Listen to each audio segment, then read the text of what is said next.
नमस्कार, मैं राकेश मोहन सिंह और आप देख रहे हैं नेक्स्ट 9 न्यूज़ पॉलिटिकल बाइट। आप सभी दर्शकों का हमारे खास कार्यक्रम में हार्दिक स्वागत, अभिनंदन, खैर मकदम करता हूं। दोस्तों, अगर मैं आपसे ये कहूं कि देश की संसद पर बुलडोजर चल गया है, वो भी नई वाली संसद पर जो अभी बनाई इतना रुपया खर्चा करके, तो आप मेरी बात को मानेंगे क्या? लेकिन आपको मैं कह रहा हूं कि देश की संसद के भीतर लोग बुलडोजर चला है कल और आज भी चल रहा है लगातार।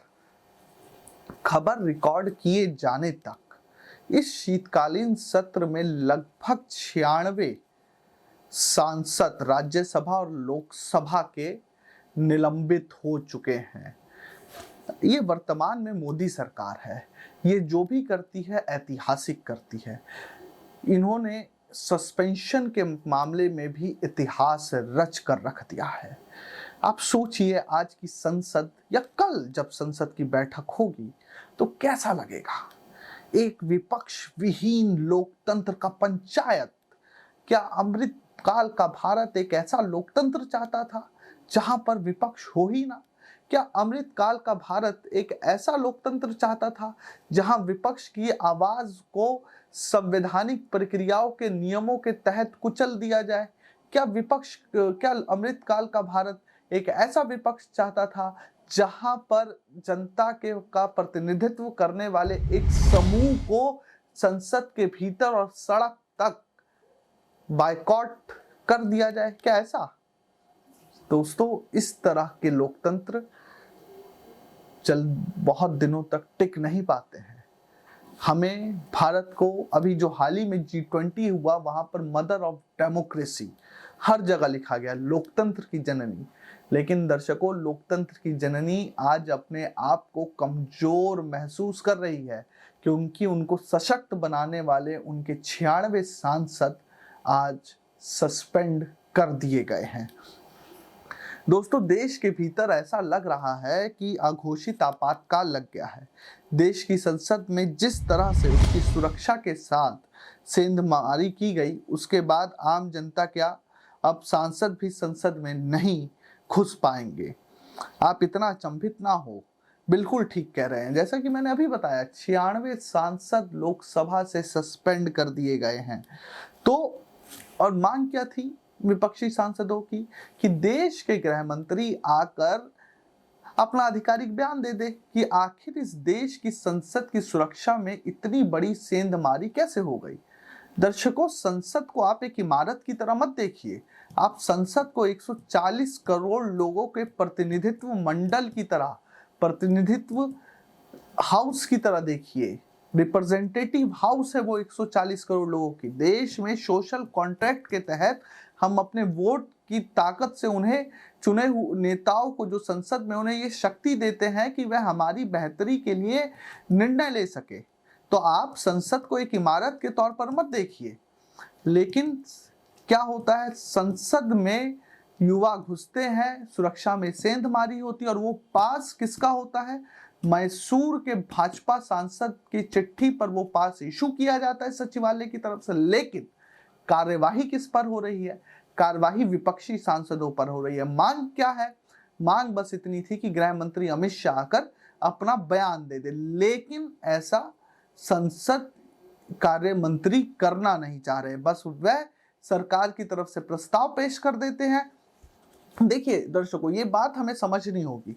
संसद की मर्यादा के भीतर रहते हुए वैकल्पिक विरोध विपक्ष करती आई है। क्या हम भूल गए इस देश में 2014 से पहले तक इस संसद में क्या क्या होता रहा है? हमें सब याद रखना पड़ेगा। और वैकल्पिक जो विरोध होते हैं वो सस्पेंशन उसमें से नहीं निकलता, उसमें से बदलाव निकलना चाहिए, उसमें से विचार निकलना चाहिए। वो विरोध वैचारिक होता है। तो लेकिन ऐसा हो नहीं रहा है। देश के भीतर दर्शकों, विपक्ष की हालत ऐसी बना दी गई है कि वह देश में कुछ भी हो जाए, दोषी तो बस देश के विपक्षी नेताओं को ही ठहराया जाता है। देश का विपक्ष मजबूती से अपनी बात कह रहा है और सत्ता नंबर के नशे में इस कदर डूबी हुई है कि वह आलोचना बिल्कुल सुनना ही नहीं चाहती। कल जिस तरह से विपक्ष के सांसदों को थोक के भाव में निलंबित किया गया और जो प्रक्रिया वीडियो रिकॉर्ड करने तक चालू है, उसके बाद सरकार ने विपक्ष की आवाज कुचलने का भी एक नया कीर्तिमान रच दिया है। देश की मौजूदा सरकार ना खिलाफत की आवाज सड़क पर सुनना चाहती है, ना ही संसद के भीतर अपने खिलाफ कोई सवाल सुनना तक नहीं चाहती। सरकार विरोध का हर दरवाजा, हर आवाज को दबा देना चाहती है।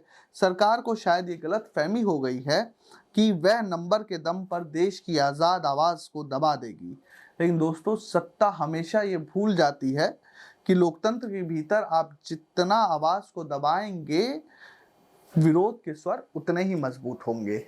इससे पहले भी कई बार आवाजों को दबाने की कोशिश की गई, लेकिन विरोध की आवाज उतने ही मुखर, प्रबल और ताकतवर होकर उभरे हैं। इस पूरे मसले पर राज्यसभा सांसद और आरजेडी नेता मनोज झा ने क्या कुछ कहा, वो भी मैं आपको बता देता हूं। कांग्रेस के अध्यक्ष मल्लिकार्जुन खड़गे ने भी ट्वीट किया। मनोज झा ने सोशल मीडिया प्लेटफॉर्म पर लिखा कि suspended MP mister Manoj Jha JDU, ये सस्पेंशन नहीं है, ये बैज ऑफ ऑनर है, ये सस्पेंशन रिकॉग्नाइजेशन है। हम सवाल पूछ रहे हैं और ये सवालों को ढकने की कोशिश हो रही है। आज का दिन इतिहास में दर्ज हो गया है। 92 सांसद, पता नहीं कौन सलाह दे रहा है इस सरकार को इस तरह की तानाशाही। हम सिर्फ सवाल पूछ रहे थे, गृह मंत्री सदन में आके बयान दे और इसके बदले सस्पेंशन हो रहे हैं। अब मनोज झा की बाइट सुनिए। देखिए, बल्कि यूं कहूं कि आज का दिन तो इतिहास में दर्ज हो गया। कुल 92 सांसद लोकसभा राज्यसभा को मिला दें तो, और मुझे समझ में नहीं आ रहा है कि आखिर कौन सलाह दे रहा है इस गवर्नमेंट को। ये इस तरह की तानाशाही व्यवस्था के लिए टेम्पटेशन इस बात का द्योतक है, सरकार को समझ में नहीं आ रहा। हम क्या सवाल पूछ रहे हैं कि गृह मंत्री जी, जिनका काम है देश को महफूज रखना, वो सदन में आए, दोनों सदनों में आधिकारिक बयान दें, वो नहीं आ रहे। और उसके बदले इस तरह की चीजें हो रही हैं। दोनों ही सदनों में पार्लियामेंट्री अफेयर्स मिनिस्टर को ढाल बना के रेजोल्यूशन पास कराए जा रहे हैं। मेरे समक्ष ये किताब rules and observations, rulings and observations. पुराने संसद को देख लें, प्रतिरोध के किस प्रकार के तरीके होते थे। आप क्या चाहते हो?